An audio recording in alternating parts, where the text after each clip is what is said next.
Et bon, bah, je vous propose qu'on commence. On va pouvoir démarrer ce webinaire CIP sur ce webinaire sur l'action CIPRE dans le Berry.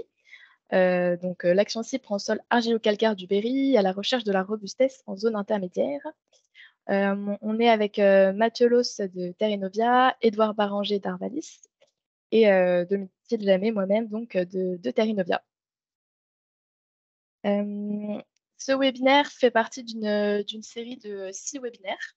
Le premier ayant pour objectif de présenter un peu l'action CIPRE globalement, alors que les 5 webinaires suivants sont consacrés aux actions qui sont menées sur chaque plateforme.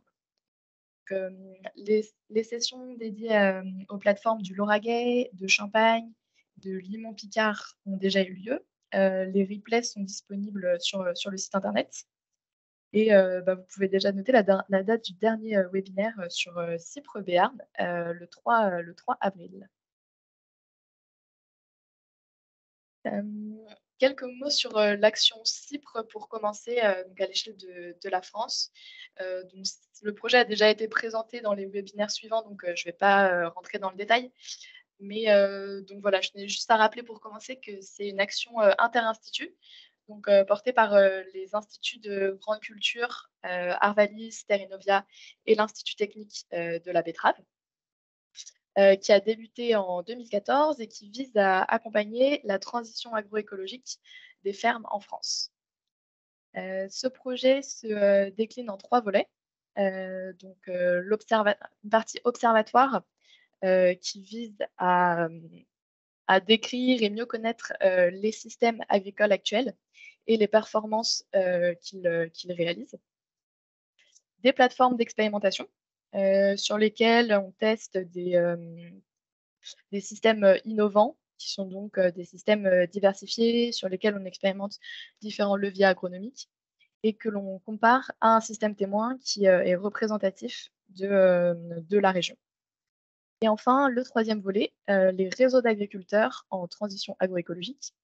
Donc ces réseaux d'agriculteurs viennent à la fois alimenter les réflexions qui sont menées sur les plateformes et on les accompagne et on travaille ensemble sur différentes thématiques agroécologiques en complément de ce qui est fait sur la plateforme.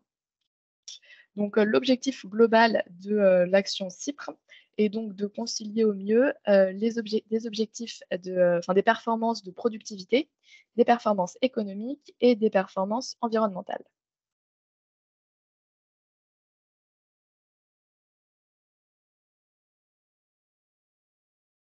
Slide suivante, je ne sais pas si. Ah oui, donc ces plateformes sont donc pilotées par des comités régionaux qui impliquent des partenaires locaux. Donc les partenaires qui sont impliqués sur la plateforme du Berry sont présentés sur cette slide. Donc on retrouve les instituts techniques agricoles, Arvalis, Terrenovia et l'ITB. Mais on a aussi Axéréal, Lucata, Villemont, la FDGEDA du Cher, la Chambre de l'Indre et le CETA Champagne-Berry-Châne.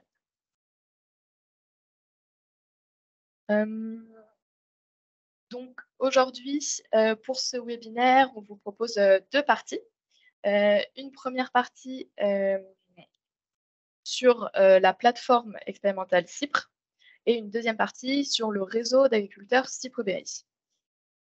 Donc pour cette première partie plateforme, on commencera par la présenter rapidement, puis donner quelques résultats de performance économique, environnementale et de productivité. Ainsi que quelques apprentissages agronomiques, en particulier sur la gestion des adventices, qui est vraiment un enjeu cœur sur la plateforme, qui sera présenté donc par Édouard. Et ensuite, après la présentation de ces résultats, vous pourrez comprendre pourquoi est-ce qu'on a été amené à reconcevoir le système innovant l'année dernière. Partie présentera Mathieu. Et ensuite, on a une deuxième partie sur les réseaux où Mathieu présentera les travaux qui ont pu être menés sur les dernières années ainsi que les perspectives futures. Donc voilà pour le programme. Après, n'hésitez pas à poser des questions au fur et à mesure dans le chat. On va prendre un temps à la fin de cette présentation pour répondre à toutes vos questions, mais n'hésitez pas à les poser au fur et à mesure dans le chat. Alors donc première partie, sur la présentation, de la plateforme. Hem, on est en sol, argilo-calcaire, superficiel du Berry, donc avec, une faible réserve utile et des sols souvent caillouteux. Hem, les objectifs, qui ont été définis au début du projet avec, donc tous les partenaires locaux que j'ai pu, citer tout à l'heure, sont donc, de réduire l'usage des intrants tout en, conservant la marge et pour ça, ça passe en travaillant, principalement sur l'amélioration de la fertilité du sol, notamment la minéralisation de l'azote et la structure du sol, pour gagner en robustesse et ça passe également par une amélioration de la maîtrise des adventices, donc qui reste encore aujourd'hui une problématique, importante sur la plateforme. Donc pour le système témoin, on a pris, une rotation, historique, hein, du Berry, rotation, colzable et orge. C'est une rotation, c'est un assolement qui a pu conduire dans la région, à des problèmes de gestion, d'adventices et des fortes pressions ravageurs. Donc c'est pour ça qu'on a, donc pour répondre à ces enjeux, et ces objectifs que je viens de vous donner, on a, mis en place un système innovant qui a été conçu, une fois encore avec, les partenaires, locaux et qui et donc on a choisi de diversifier et d'allonger la rotation. On est là sur une rotation de 9 ans, donc qui au début du projet était donc, lentilles, blé dur, colza, maïs, tournesol, blé tendre, association pois d'hiver blé, blé tendre, orge d'hiver. Donc on voit qu'on a introduit à la fois des cultures de printemps, donc, maïs, tournesol, pour rompre le cycle des adventices. On a introduit des légumineuses, pois, lentilles pour gagner en autonomie, azotée. On essaye de faire des couverts intermédiaires, en interculture, lorsque c'est possible pour, les enjeux fertilité des sols. Donc voilà un peu un aperçu de tous les leviers, qui sont mis en place et testés sur la plateforme. Le système, il a pu évoluer, au fil des années et des apprentissages, hein, qu'on a pu avoir. On a notamment, abandonné, le maïs, parce qu'on est donc en non irrigué là sur la plateforme et on a choisi de le remplacer par un millet, qui est plus tolérant, au stress hydrique et thermique et aussi car on a un débouché local, dans l'Indre. Hop et une autre évolution donc c'est l'abandon de l'association du blé, avec le pois d'hiver.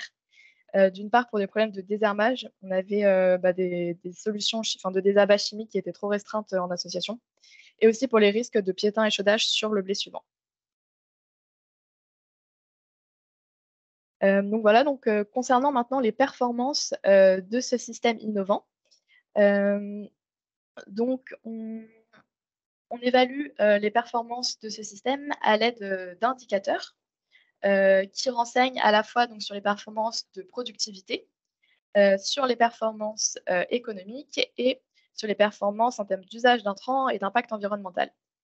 Donc on s'est fixé pour l'ensemble des plateformes CIPRE des objectifs de réduction, des impacts environnementaux par rapport, au système témoin ou par rapport à aux références régionales pour l'IFT, tout en maintenant, une certaine rentabilité et une certaine productivité.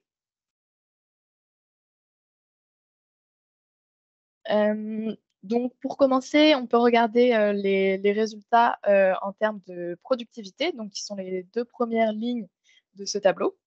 Donc on peut voir que la production d'énergie brute est inférieure en moyenne, de 20 dans le système innovant par rapport au système témoin. Juste pour, expliquer, hein, rapidement la production d'énergie brute, ça correspond, à la quantité d'énergie contenue dans l'ensemble des cultures, de l'assolement et donc ça dépend à la fois du rendement de chaque culture et du contenu énergétique de chaque culture. Donc c'est un indicateur qui permet de comparer, des assolements avec des cultures différentes. Donc là, on est inférieur à l'objectif fixé. En revanche, si on regarde l'efficience énergétique, donc la production d'énergie brute ramenée à la consommation d'énergie, là, on voit que les 2 systèmes sont, quasiment équivalents, puisque les économies qu'on réalise en en consommation d'énergie, viennent compenser la moindre production, en énergie brute. Si on regarde les indicateurs économiques maintenant, donc les 2 lignes qui suivent, marge directe et EBE. On voit qu'en moyenne, le système innovant est inférieur de 12 à 13% par rapport, au système témoin. Bon après, il faut rappeler que le système témoin, il est conduit, de manière, optimisée avec, donc toutes les recommandations des instituts techniques. Donc c'est un système qui en soi est déjà, très performant. Hem, Après on peut noter aussi qu'on a une forte, variabilité, entre les différentes années. Ça va donc de -50% à +25%. Donc on a vraiment, un fort effet année. Et on peut relever que, les années où les étés ont été, humides, donc comme ça a été le cas, pour les campagnes 2017, et 2020-2021, hem, pour ces années-là, le système innovant réalise de meilleures performances que le système témoin. Donc ça, ça s'explique, puisqu'on a eu une meilleure, réussite, enfin en partie, du fait qu'on a une meilleure réussite, des cultures de diversification, qui sont, des cultures de printemps. Hem Ensuite, enfin malgré tout, on peut noter que sur les 2 dernières campagnes, donc 2020-2021 qui était une campagne avec été humide, mais 2021-2022 qui était une année plutôt sèche pour le coup, on a, le système témoin qui est au moins, aussi performant que le système innovant. Donc à voir là si cette tendance, se confirme sur les années suivantes. Et enfin, donc les derniers indicateurs qu'on peut regarder, ce sont ceux donc, d'usage des intrants et d'impact environnemental. Et là, on voit que le système innovant, est plus performant que le système témoin.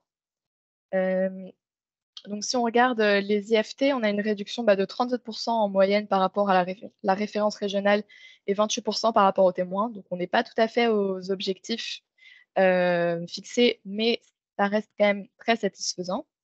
Donc ça s'explique notamment grâce à l'introduction dans la rotation de cultures qui sont moins exigeantes en produits phytosanitaires, le tournesol, millet.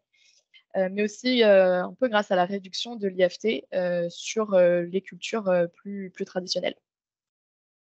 Hem, on peut voir malgré tout que sur la dernière campagne, on a un peu dégradé l'IFT, en lien avec, enfin ce qui s'explique du fait de l'intensification, des programmes de désherbage, mais on y reviendra par la suite. Et enfin, concernant les apports d'azote, donc on a une réduction de 30 dans le système innovant par rapport, au système témoin. Donc, en lien avec l'introduction, de légumineuses dans le système et de cultures moins exigeantes en intrants comme le millet, enfin en intrants azotés. Et enfin, on a une réduction également d'environ 30 des émissions, de gaz à effet de serre dans le système innovant par rapport au système témoin. Donc voilà, c'était tout pour le bilan un peu des performances, bah, économiques, environnementales et de productivité. Donc, on voit que pour la partie environnementale, le système est très performant et puis pour la partie économique et de productivité, donc, ça c'est plus variable, mais à suivre. Au-delà de ces performances un peu générales, on peut aussi tirer des enseignements un peu plus ponctuels sur, certaines, stratégies agronomiques. Donc, là, je vais parler rapidement de l'exemple du colza et ensuite Edouard prendra la main sur le sujet de la gestion des adventices. Donc pour rappel, pour le contexte, donc, on a une forte pression des ravageurs d'automne, notamment, des altises. Donc l'objectif, c'est vraiment de favoriser une croissance dynamique à l'automne pour avoir un colza robuste, moins sensible à la pression ravageur. Donc pour ça, les leviers qui sont mis en place, c'est un positionnement, innovant, dans le système innovant, donc du colza après l'anti-blé un semis, précoce avant le 15 août en semis direct et association avec, des légumineuses gélives. Donc les mêmes leviers sont mis en place dans le système témoin. Ce qui change, c'est la place dans la rotation, donc on est après un blé tendre, orge d'hiver. Donc les résultats, en termes de performance économique et environnementale sont globalement satisfaisants, quoique ça dépend un peu, des années.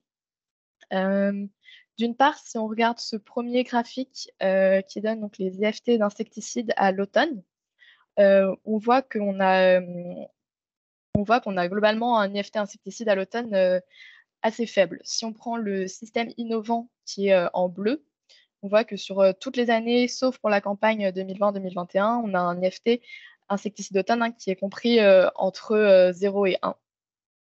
Hem, pour ces campagnes-là de 2018-2020, on avait donc une forte biomasse, en colza entrée-hiver, plus importante dans le système innovant que dans le système témoin, ce qui peut expliquer, peut expliquer, oui, ces écarts, d'IFT et le très faible IFT donc pour ces 2 campagnes-là. Pour les 2 dernières campagnes, les écarts, de biomasse sont moins, on ne retrouve pas ces écarts de biomasse sur ces 2 dernières campagnes. Et enfin, d'autre part, si on regarde le rendement, donc sur le graphique du bas, on voit que le rendement dans le système innovant est systématiquement supérieur, au rendement du système, témoin. Hem, donc on a en moyenne un écart de 4 quintaux entre le système innovant et le système témoin. Et donc puisque donc ouais, on retrouve les mêmes leviers qui sont mis en place, à l'implantation sur ces 2 systèmes, donc on suppose, hein, que le positionnement, du colza au sein de la rotation ainsi que l'effet système, peuvent expliquer ces écarts de rendement entre système innovant et système témoin et ce qui se traduit, dans une meilleure marge directe, donc un écart de 136 € à l'hectare entre le colza du système innovant et du système témoin.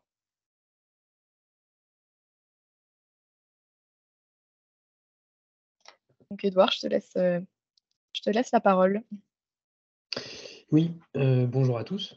Donc sur la partie, gestion des adventices, c'était quand même un enjeu important sur la plateforme puisqu'on est, dans les, comme nous l'a dit Domitil, sur le croissant argilo-calcaire, zone intermédiaire où la dominante, des rotations était, des rotations très typées automne, colza, bléorge, avec évidemment une problématique, montante et grandissante maintenant depuis de nombreuses années qui est la gestion des adventices.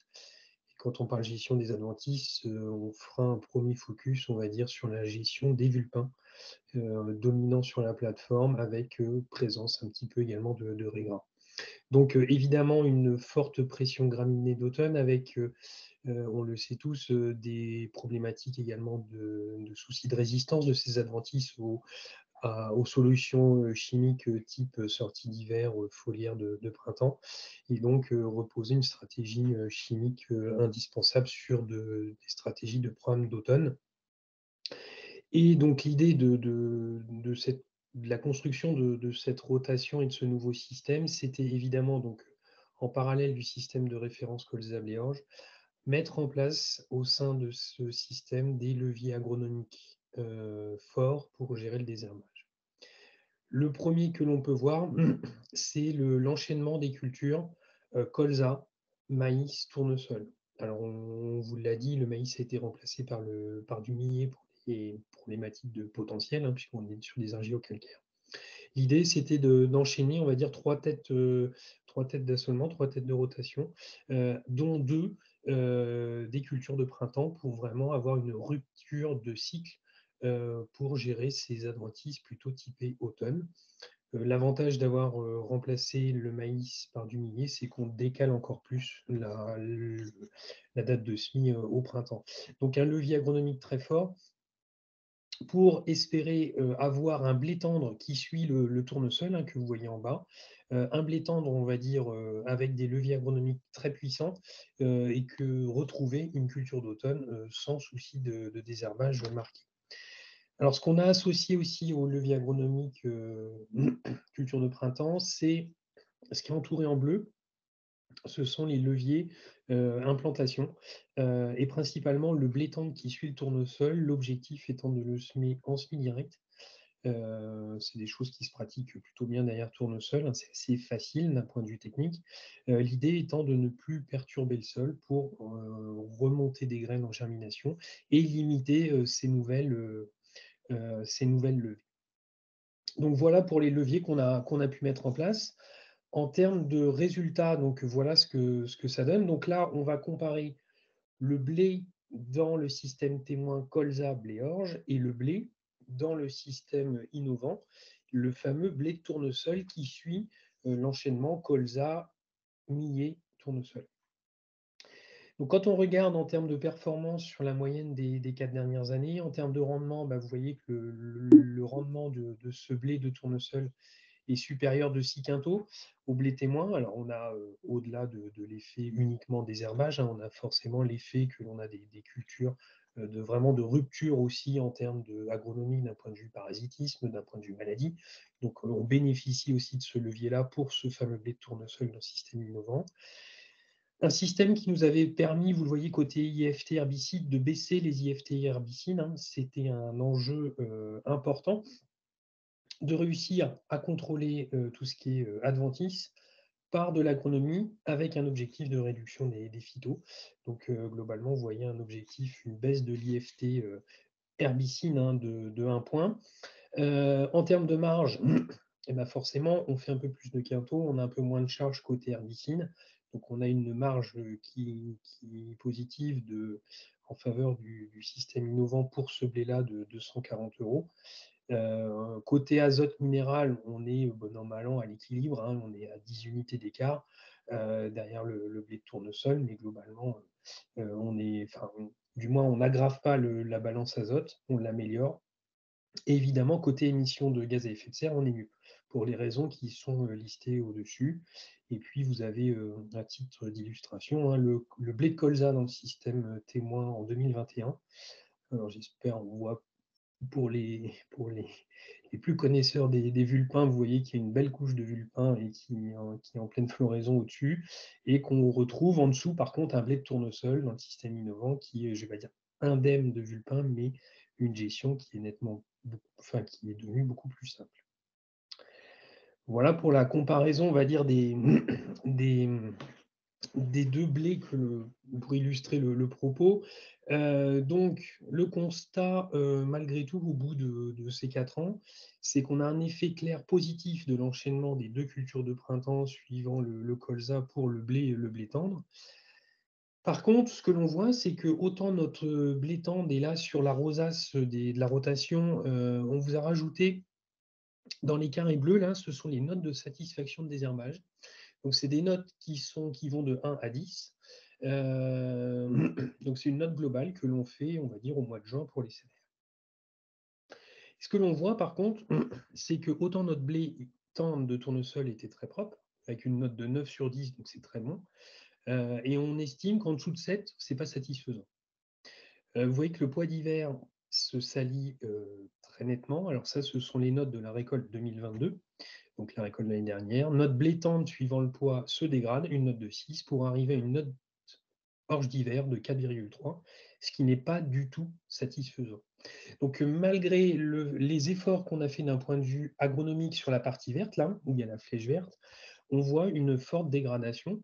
Ensuite, quand on rebascule sur un système de culture d'automne, on rebascule en termes de dégradation de cette note de satisfaction de désherbage.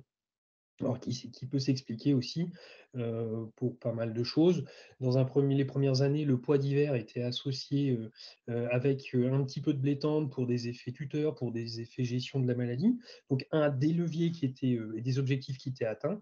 Mais le problème, c'est qu'en mettant par exemple dans le pois d'hiver du blé, si on veut le conserver, ça nous coupait, on va dire, des solutions chimiques telles que la propyzamine. Donc voilà pourquoi aussi la situation a pu se dégrader avec cet enchaînement de 4 cultures d'automne.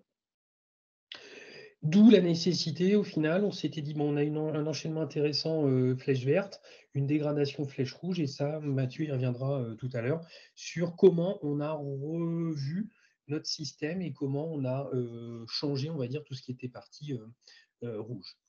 Et juste pour vous illustrer l'évolution dans le système innovant, on a regardé la note de satisfaction de désherbage du blé qui suit le tournesol, donc ça c'est le rouge, le blé qui suit le pois, donc la culture d'après, comparer tout ça au blé témoin.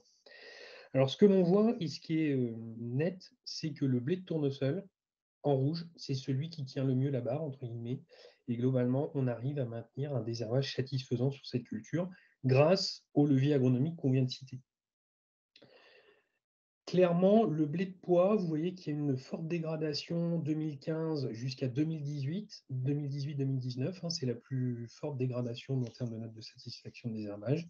Et ben, c'est là où notre blé de pois était en fait un blé de pois associé, où on gérait mal les graminées dans le poids et du coup, bah, on gardait un stock semencier important, même après le poids d'hiver.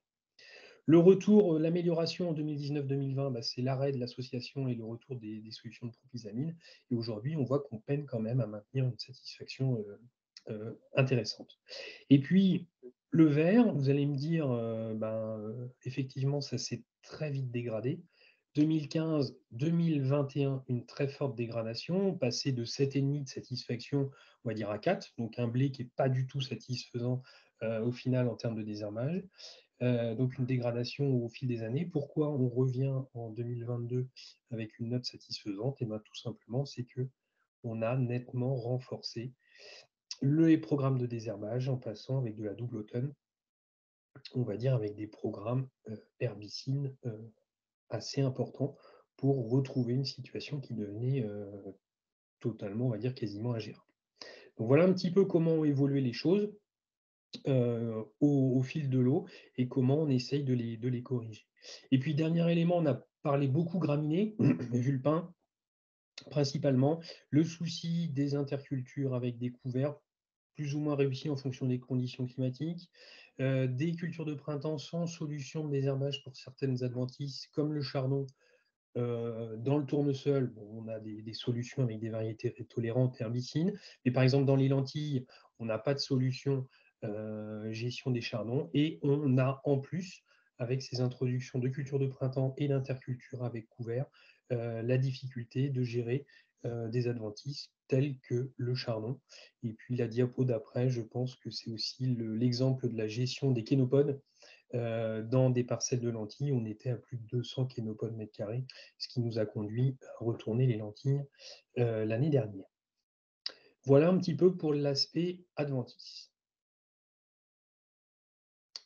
Mathieu, je te laisse la main maintenant. Ouais, je vais Sauf reprendre s'il y le a des questions, contrôle. on voit, ouais. Je vais reprendre le contrôle. Merci à tous les deux. Bonjour à toutes et à tous. Donc effectivement, moi je vais suivre un petit peu la logique de tout ce qui vous a été présenté, avec donc dans ce que vous a dit un peu Édouard, sur la partie désherbage, une dégradation et une insatisfaction dans certains enchaînements et dans certaines cultures du système innovant et même du système témoin qui a posé la question de reconcevoir le système. Et également, comme vous a présenté Domitil, des années qui, en termes de résultats, rendement et donc économiques, sont 3 années sur 5 jusqu'en 2020-21, on va dire nettement dégradées par rapport au système témoin. Donc voilà, malgré des aspects très positifs de la gestion environnementale, de la gestion sur la partie IFT, azote, gaz à effet de serre, voilà, l'ensemble des agriculteurs membres du réseau de la plateforme et des partenaires se sont dit en 2020, donc avant la récolte 2020-2021, que Domitil a présenté plutôt positive, que là, on n'atteignait pas les objectifs en termes de robustesse, potentiel et salissement. Donc, en 2020-2021, s'est lancée une phase de reconception du système en se disant que là, il fallait revoir ce système innovant qui ne donnait pas satisfaction dans la majeure partie des cas. Donc, il y a eu des ateliers de co-conception qui se sont faits donc, avec l'ensemble du comité de pilotage, je le répète, et comme l'a dit Domitil, qui réunit des agriculteurs membres donc, de ce comité et les partenaires institutionnels depuis le début. Donc, ce qui était important au départ, ça a été quand même de, au-delà des éléments et des objectifs que les plateformes CIPRE doivent répondre sur l'ensemble du territoire, comme on vous a présenté dans les derniers webinaires et comme vous a présenté Domitil, aussi des enjeux locaux qui correspondent aussi aux attentes que les agriculteurs du secteur souhaitent voir dans leurs parcelles et qu'il faut aussi introduire dans la partie enjeux, on va dire, plutôt locaux. Et il s'est avéré que vous voyez, la fertilité des sols était peut-être un peu mise en avant au départ du projet, mais en 2020-2021, les agriculteurs ont remis en avant la priorité de retrouver une stabilité et une rentabilité du système et une maîtrise des adventices, tout en ne négligeant pas la fertilité du sol. Donc l'objectif était de se redonner un petit peu un nouveau cap pour retrouver une robustesse globale. On vous a mis une petite photo de ce qui ressortait au niveau des ateliers par les agriculteurs. Très rapidement, je ne vais peut-être pas m'attarder sur ces diapos-là, on va les revoir sur un autre tableau qui synthétise un petit peu mieux. En fait, on va vous expliquer plutôt comment se sont passés ces ateliers et comment on a essayé de trouver de nouveaux systèmes.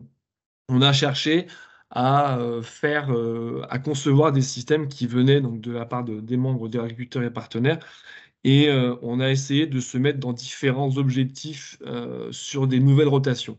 Ce qu'on souhaitait après derrière, c'est les faire élaborer, les mettre à l'épreuve et les tester avec des logiciels de simulation type Sister pour savoir si l'ensemble des systèmes qu'on avait mis en avant lors des ateliers étaient, on va dire, plutôt vertueux ou pas dans les différents critères d'évaluation.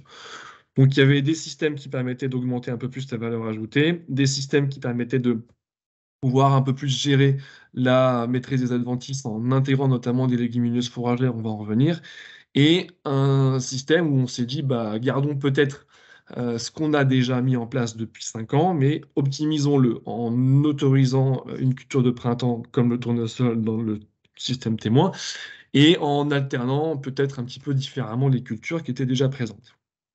Donc on a sorti ces systèmes-là, et on va les regarder un peu plus en détail du coup. On les a mis en évaluation avec Sister, et on a commencé à regarder un petit peu d'abord les indicateurs que l'on souhaite atteindre dans l'ensemble des plateformes CIPRE et dans la globalité des objectifs CIPRE national.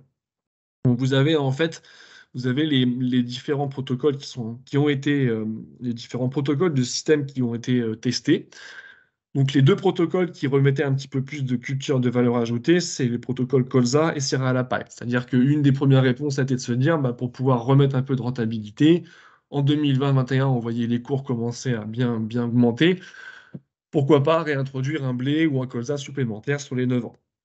Donc ce sont les deux premiers systèmes qu'on a regardés. Bon, on s'est rendu compte que ça n'améliorait pas forcément la partie un peu production énergétique rendement. Et puis, bon, après, sur la partie IFT, on aurait pu éventuellement garder quand même des choses qui étaient relativement intéressantes. Les autres objectifs étaient globalement dans le vert. Quand on a surtout après regardé les systèmes où on intégrait des légumineuses et notamment le prototype luzerne, qui était plutôt relativement intéressant, qui lui pouvait combiner à la fois les deux problématiques d'adventice avec 2 années de luzerne fourragère qui permettaient de vraiment effectuer un nettoyage efficace de la partie graminée et qui en plus était globalement très vertueux sur la partie fertilité du sol avec des sols qui se prêtent très très bien à ce type de culture. Donc globalement, on était nettement plus efficace sur la partie IFT vu qu'on arrivait vraiment à baisser la partie herbicide sur la suite des cultures et on avait quand même aussi une rupture. Maintenant, c'était aussi un système qui monopolisait, enfin qui mettait en avant une culture ou une filière qui était peu existante sur le secteur, donc notamment la partie filière luzerne fourragère, et qui faisait qu'en termes de rentabilité, avec peu de capacité à pouvoir vendre correctement ces produits-là, venait un peu dégrader le côté économique. On a essayé de voir ce que l'introduction d'un trèfle incarnat porte-graine pouvait apporter en complément de ce qu'on pouvait faire sur la luzerne. Et l'innovant actuel que vous voyez donc après, lui, en gros, bah, il s'est monté en intégrant les mêmes cultures, mais en les succédant de manière un petit peu différente. Donc, si on regarde globalement dans ce tableau-là, envers les objectifs au global de la plateforme seraient atteints a priori. En jaune, on serait en cours d'atteinte et en rouge, on ne serait pas forcément atteint. Donc, on peut voir que globalement, il n'y a pas vraiment de système qui se dégageait, à part le prototype luzerne sur la partie production d'énergie et IFT, mais qui dégradait sur la partie économique. Donc, ce qu'on a demandé, on a demandé aux agriculteurs de se positionner aussi au-delà des aspects objectifs CIPRE national. Quand on reprenait les objectifs mis en avant dans un contexte local qui était maîtrise adventice, rentabilité, fertilité du sol et robustesse globale, on a essayé de voir si ces systèmes testés a posteriori pouvaient répondre à ces critères-là, et ce qui permettait d'aller faire la bascule sur le choix d'un système en prenant en compte ces objectifs-là. On peut voir tout de suite que sur la maîtrise adventice, quand on rajoute des cultures de forte valeur ajoutée ou plus forte valeur ajoutée comme les céréales ou le colza, ou que ce soit avec un trèfle porte-graines qui n'a pas de pré-coupe ou ce genre de choses, on voit que sur le côté maîtrise adventice, ces trois systèmes-là ne répondaient pas à l'objectif. Le protocole Luzerne, enfin le système Luzerne, lui, répondait pleinement. L'innovant actuel était intermédiaire, hein. Donc c'est, je répète, l'innovant avec lequel on va succéder un petit peu différemment les cultures. Sur la rentabilité, comme on disait, le protocole Luzerne ne donnait pas satisfaction. On pouvait éventuellement attendre d'avoir un peu plus de rentabilité avec le contexte de prix 2021, avec un colza supplémentaire ou une céréale à paille supplémentaire. Bon, mais ça restait quand même l'aspect désherbage dans le rouge qui portait un petit peu plus de négatif sur ces systèmes-là. Fertilité, on voyait que, bon, globalement, à part la luzerne, les autres étaient pas très, on va dire, avec des objectifs qui étaient peut-être plus difficiles à atteindre. Et on voit que le système innovant actuel en fertilité et en robustesse globale, après analyse un petit peu a posteriori derrière, paraîtrait ou pouvait paraître le système qui serait peut-être le plus équilibré. Surtout qu'on a fait aussi ces simulations-là durant la récolte et après la récolte 2021 avec les contextes de prix qui augmentaient un peu plus. Donc, en bilan, l'intérêt s'était quand même porté sur le prototype Luzerne, mais qui a été jugé un petit peu trop incertain avec ses difficultés de pouvoir avoir une filière qui permette de vraiment pérenniser un petit peu l'action. Et l'objectif aussi est de pouvoir avoir des systèmes qui n'ont pas pu forcément se reproduire à l'identique sur les exploitations locales, mais qui soient aussi dans le cadre de ce que l'on peut faire en local avec des débouchés locaux et avec une cohérence par rapport aussi à ce que les agriculteurs peuvent avoir sur la partie marché. Donc c'est pour ça que la partie Luzerne n'a pas été retenue. Et il a été plutôt décidé de conserver le système innovant actuel pour ces notions d'équilibre sur la partie différence entre les cultures de printemps, été, dicotes, graminées, et de se dire on va garder ce système-là, on va peut-être changer la disposition de l'enchaînement des cultures, et on va optimiser également aussi les règles de décision en termes de désherbage pour que l'amélioration au niveau salissement des parcelles se voit. Ce qui explique ce que vous montrez, Edouard, qu'on a augmenté en 2021-22 l'efficacité du salissement en se redonnant des règles de décision un petit peu plus strictes sur le désherbage. Donc là, vous avez du coup la rosace de ce qui a été mis en place et ce qui va être mis en place pour les prochaines campagnes et qui l'est déjà cette année. Donc vous avez un système témoin qui lui aussi a été optimisé, sur lequel on va se donner la possibilité de faire un tournesol, ne pas rester simplement sur du colza blé orge. Et du coup aussi de pouvoir, dans le système innovant, choisir les cultures qu'on va mettre. On va adapter en fonction des sticks adventices et de la pression adaptée l'année d'avant, les cultures qu'on mettra l'année d'après. Donc, vous voyez, par exemple, après le colza, venez la rupture millet-tournesol, on se donne la possibilité de faire un blé à la place du millet si vraiment les colzas sont très propres, avec surtout aussi la possibilité de mettre un couvert semi-permanent avec le colza que l'on pourra garder dans le blé et pour l'interculture avant le blé et tournesol. Si par contre le colza reste sale, on fera la rupture avec le millet. Dans l'orge, si on se rend compte que, comme vous a monté Edouard, que le blé de pois dégradait énormément avant qu'une orge ne soit très sale, l'objectif, vous connaissez la lentille pour certains, c'est que c'est une culture qui est difficile aussi en termes de désherbage. Donc, si l'orge est sale ou si le blé de tendre commence à se dégrader en termes de salissement après le pois, on prendra le pli de faire plutôt un millet avant une lentille que de maintenir une orge. Voilà. Donc, c'est toutes ces optimisations qui sont aujourd'hui mises en place. Et quand vous regardez du coup l'assolement 2023, on a fait le choix de prendre un blé améliorant à la place du blé dur, parce qu'on a une capacité à, si on doit remettre de la rigueur sur le programme de désherbage d'automne, c'est plus facile que dans un blé dur avec un blé améliorant. Donc le colza est intégré avec du trèfle blanc. Il n'a pas été semé de millet après les colzas, mais il a été semé un blé tendre dans la mesure où les colzas étaient relativement très propres. On avait la problématique d'avoir des orges d'hiver très sales, donc le millet a été mis en place après le blé de pois pour pouvoir favoriser une vraie coupure dans la rotation. Et on s'est autorisé, si jamais on ne met pas d'orge après le blé de pois, à mettre l'orge après le tournesol. Il y a quelque chose qui se fait également dans le secteur, où on a quand même des parcelles d'orge d'hiver qui sont mis en place après un tournesol, notamment pour cet aspect salissement. Et en 2023, là également, le tournesol est apparu dans le système témoin où les notes de dégradation de désherbage dans le système innovant en orge d'hiver se sont confirmées également dans le système témoin. Donc dans le système témoin, en fait, le colza n'a pas été semé après l'orge, mais on a choisi de rompre le cycle en faisant un tournesol. Donc c'est vraiment ça qu'il faut retenir, c'est que de tous les enseignements qui ont été présentés et qu'on a tirés depuis 2015-2016 jusqu'à aujourd'hui, l'idée de la reconception des systèmes et de maintenir un système avec les cultures innovantes déjà présentes, mais en le positionnant ou en enchaînant les cultures différemment, c'est dans l'idée de rendre l'essai flexible et adaptatif. On ne peut pas aujourd'hui sur le terrain demander aux agriculteurs d'être vraiment en mode adaptation et de ne pas, on va dire, rester figé sur une rotation fixe. Il paraissait légitime que même un essai système comme celui-là le devienne également. Donc la gestion des graminées, ça devient le premier critère principal de choix de la succession des cultures. Et on va choisir dans la rotation l'année N-1 avec le bilan que vous faisiez, Edouard, sur les notes de satisfaction. Avant la récolte, on va voir si on maintient ce qui est prévu ou si on change la rotation. Et on garde aussi un équilibre entre les cultures à forte rentabilité et la diversification.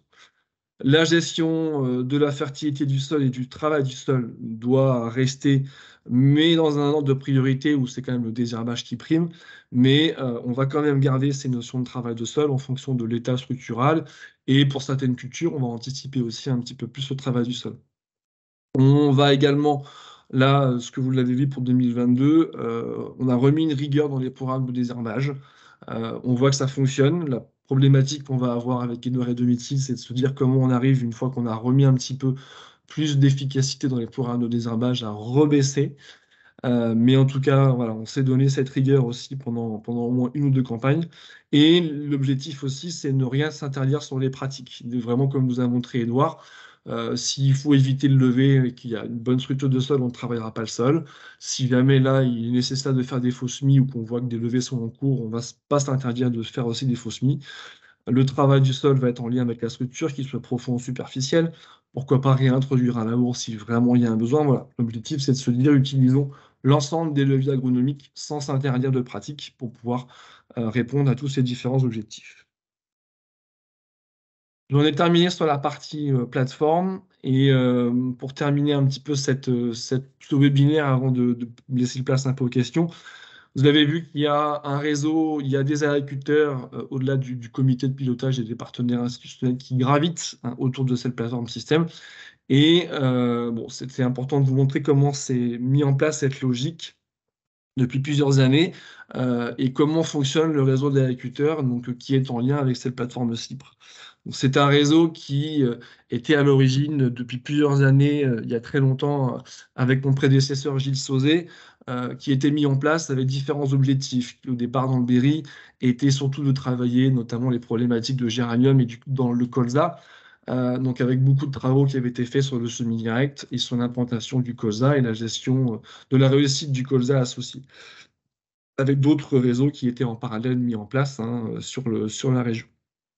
Entre 2010 et on va dire 2019, il y a eu tout ce travail de fait avec le groupe et mon prédécesseur Gilles Sauzet sur la partie réussite des colzas, la compréhension pour arriver aujourd'hui à ce qu'on appelle le colza robuste, de tous les différents états clés qu'il faut faire attention et qu'il faut maîtriser pour avoir cette croissance automnale.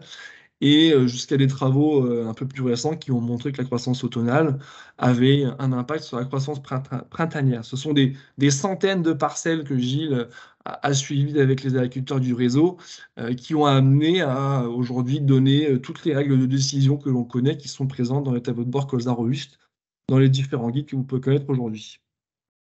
Tous ces éléments-là ont permis également au sein du réseau de pouvoir mettre en application dans d'autres programmes au-delà de ce qui a été travaillé au niveau local sur la partie un peu plus nationale et notamment tout ce qui a été fait dans le cadre du projet CASDAR outillage qui s'est terminé l'année dernière et qui a permis de vraiment comprendre et éprouver les choses vues sur le terrain pour la réussite du colza automne et printemps par la mise en place et la compréhension de ce tableau de bord colza robuste qui aujourd'hui permet vraiment de mieux comprendre et d'évaluer les réussites ou les échecs des colzas. Donc, tous ces différents projets, ce projet a permis aussi de pouvoir comprendre un peu et de finaliser tout ce que le réseau avait travaillé pendant quelques années.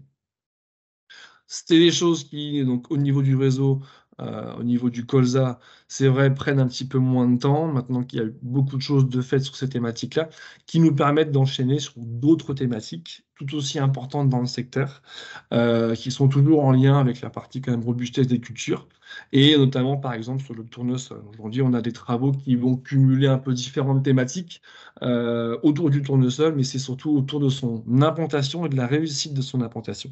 Donc, on travaille avec le réseau énormément aussi sur les couverts végétaux.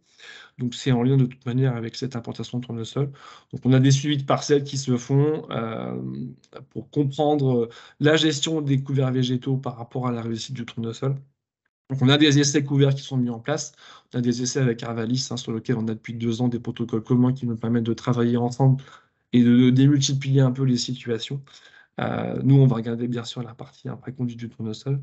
Et on a des parcelles que l'on suit aussi. Vous avez une petite photo sur la droite en partenariat avec Bayer Climate et Fieldview qui nous permettent de faire des essais aussi en bande dans des thématiques qui nous permettent d'aller pouvoir tester des rendements en tendance et ne pas simplement s'arrêter à certaines observations. Donc, on arrive toujours à continuer à travailler donc ces thématiques, même si c'est plus le colza, en lien avec l'implantation du tournesol.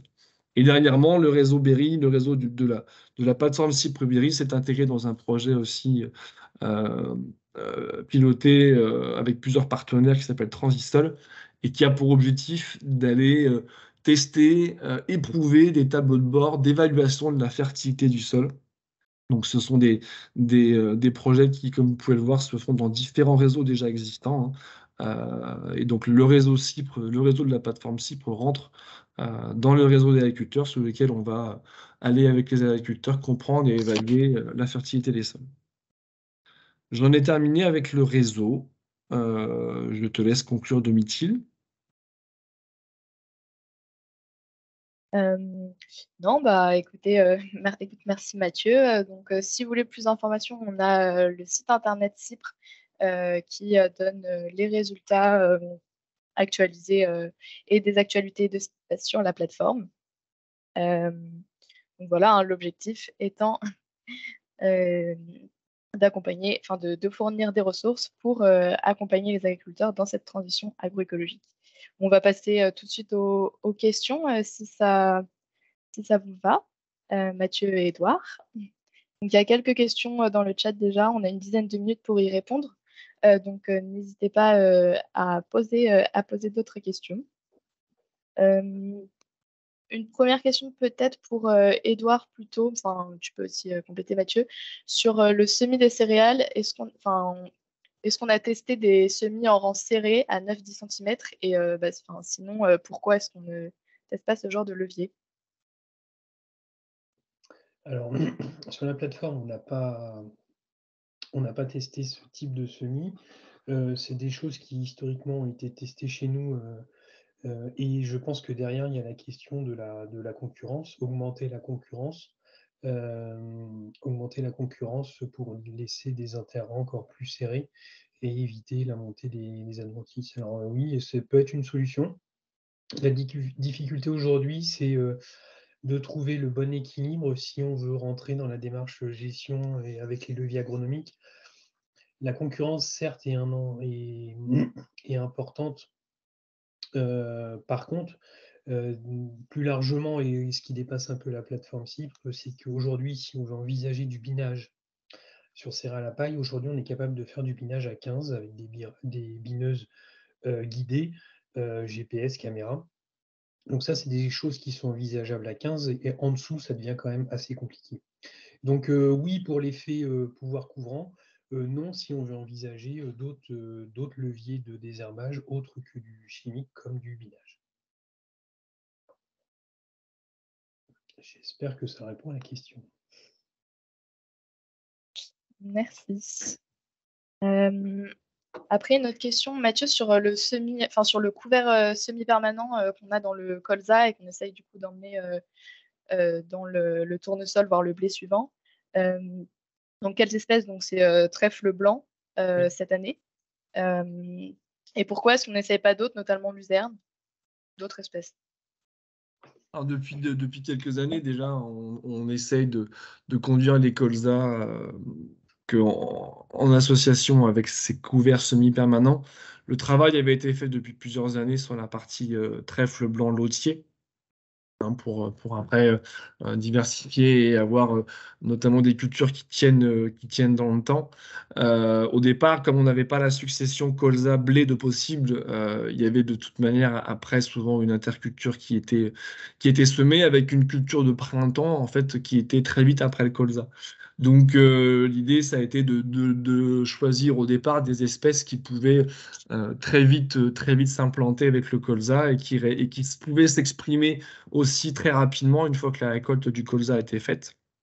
Et c'est vrai que depuis 2-3 ans, malheureusement, pour des questions de désherbage, de qualité de levée, pardon, on n'a jamais réussi à maintenir ces couverts semi-permanents. Et surtout que comme à la base c'était prévu en colza puis millet, si les couverts n'étaient pas assez développés, les repousses de colza prenaient trop le dessus parce qu'il n'y avait pas assez de couverts. Donc le choix a été de prendre des espèces, donc trèfle blanc lotier, qui pouvaient très vite être présentes dans le colza et très vite s'exprimer après derrière. Là, cette année, c'est la première année où on a gardé le trèfle blanc et le désherbage du colza ne s'est pas fait. Enfin, on a choisi de ne pas désherber le colza avec des produits qui détruisent le trèfle. On a des trèfles qui sont relativement bien présents. Et le fait d'avoir l'interculture en fait avec le blé qui va suivre et ensuite une interculture longue pour le tournesol, on a quand même quelque chose qui, avec du trèfle blanc, on a pas mal de références là-dessus avec les collègues, notamment Michael Geloun dans GI2E Magellan, même s'il travaille aussi beaucoup le lotier, qui nous permettent d'avoir un trèfle qu'on va pouvoir maintenir dans le blé après et garder en interculture longue après entre blé et tournesol. Donc voilà, le choix s'est plutôt fait sur ces deux espèces-là. La luzerne, c'est vrai, pas forcément. Il y aurait pu y avoir éventuellement de la luzerne, mais ça aurait été dommage de mettre une luzerne dans la mesure où au départ, comme j'expliquais, on avait une interculture que de une année à peine, et comme on mettait un millet après, attention, certaines plantes comme la luzerne avant ou dans une culture de printemps, c'est pas évident de le gérer. Donc c'est aussi, je pense, pour ces raisons-là qu'à l'époque on n'avait pas pris ces choix-là. Maintenant qu'on a éventuellement un blé possible après le colza, c'est vrai qu'on pourrait envisager d'autres espèces. Ok, merci. Toujours sur le thème de la luzerne, parce que visiblement le prototype avec la luzerne était assez intéressant dans le processus de conception. Donc, pourquoi est-ce que ce ne serait pas possible de travailler avec, pour mettre en place une filière luzerne, notamment en travaillant en partenariat avec des éleveurs? Bah, c'est quelque chose de toute manière, hein, comme tu l'as dit, qui s'est révélé relativement pertinent quand même pour tous les agriculteurs et les membres du COPIT quand on a fait la reconception. Tout est une question d'objectif. Est-ce qu'on doit choisir une culture et construire la filière avec à côté? Est-ce que la plateforme doit servir, ou la rotation peut servir d'exemple pour dire la filière peut se monter? Ou est-ce qu'on doit aussi utiliser des choses qui soient existantes et cohérentes? Ça s'est plutôt porté sur le deuxième choix. Il y a quasiment pour ainsi dire pas d'éleveurs autour de la plateforme, même si on est sur un secteur où on peut en retrouver pas très loin. Voilà, il y avait aussi ce côté quand même praticité sur la logique de pouvoir exporter les choses avec le bon matériel et un éleveur pas loin, ce qu'on n'avait pas. Et il n'y avait pas cette cohérence d'avoir la filière aujourd'hui, à l'heure actuelle, sur le secteur. Donc le choix a été de se dire que voilà, la filière n'est pas présente, donc ça a été le choix de ne pas la mettre en place sur site. Pour autant, ça a donné énormément d'idées aux agriculteurs. Il y a des agriculteurs du réseau qui ont été très enchantés par cette idée-là, et notamment pour des parcelles sales, qui ont trouvé des débouchés avec des éleveurs pas loin, qui se sont servis de l'idée de Cypre pour implanter notamment des millets sous luzerne et d'implanter dans des parcelles très sales ou à difficulté de la luzerne. Ils ont été chercher, ils avaient la possibilité de le faire avec un éleveur. Donc même si on ne l'a pas fait sur la plateforme, ça a donné l'idée et les agriculteurs du réseau, certains notamment, ont essayé de mettre en place ça et ont été chercher des relations avec les éleveurs pour le faire. Donc voilà, on ne l'a pas fait sur ce choix de filière sur la plateforme, mais les agriculteurs du réseau s'en sont servis pour le mettre en place chez eux. Ok, ok, ok. Après, on a une question sur le. Pourquoi est-ce qu'on ne testerait pas du digestat sur le colza pour fertilisation? Un peu comme le système Luzerne, hein. Nous, aujourd'hui, il n'y a pas de méthaniseur. Le système Digesta, il est représentatif d'une situation ou d'un système qui est celui avec méthanisation. Donc, il n'y a pas de méthaniseur sur le secteur. On s'est surtout interrogé, quand on a fait la reconception, à dire est-ce qu'on n'introduit pas des produits organiques? Donc, typiquement, hein, ce sont des sols qui nécessiteraient d'avoir des fumiers, des fientes, hein. Je pense que ça ferait énormément de bien. On n'a pas abordé les problèmes de fertilité du sol dans le détail, mais la minéralisation de l'azote est un problème numéro un dans ces sols-là. Donc, si on avait plutôt eu tendance à imaginer de faire des apports de matière extérieure, on avait plutôt imaginé des apports de produits organiques. Bon, mais il ne faut pas oublier donc, que c'est un système spécifique, il faut des méthaniseurs à côté, et il faut aussi prendre en compte le dispositif ou mettre des parcelles de 24 mètres sur 75 avec des épandages de produits organiques, c'est aussi pas évident. Donc voilà, il y a le choix de ne pas avoir pris cette idée-là parce qu'il n'y a pas de système existant autour avec méthaniseur à proximité et parce que le dispositif faisait que c'était quand même compliqué. Et on essaye de pouvoir travailler la partie croissance automnale des colzas par d'autres paramètres que la partie d'Ilesta. Et c'est vrai que si on avait pris le choix de ramener quelque chose, on aurait plutôt pris d'autres produits organiques qui seraient intéressants à la fois pour les cultures et pour les sols, mais chose qu'on n'a pas voulu faire aussi pour des contraintes de dispositif. Ok, merci pour ces précisions. Je vais peut-être prendre une dernière question et puis on va s'arrêter parce que ça va être l'heure. Donc, une dernière question sur comment est-ce qu'on gère la réserve utile, avec quel outil on fait ça? Alors aujourd'hui, on pilote pas, on n'a pas d'outils de pilotage, ce genre de choses. Donc la réserve utile a été estimée.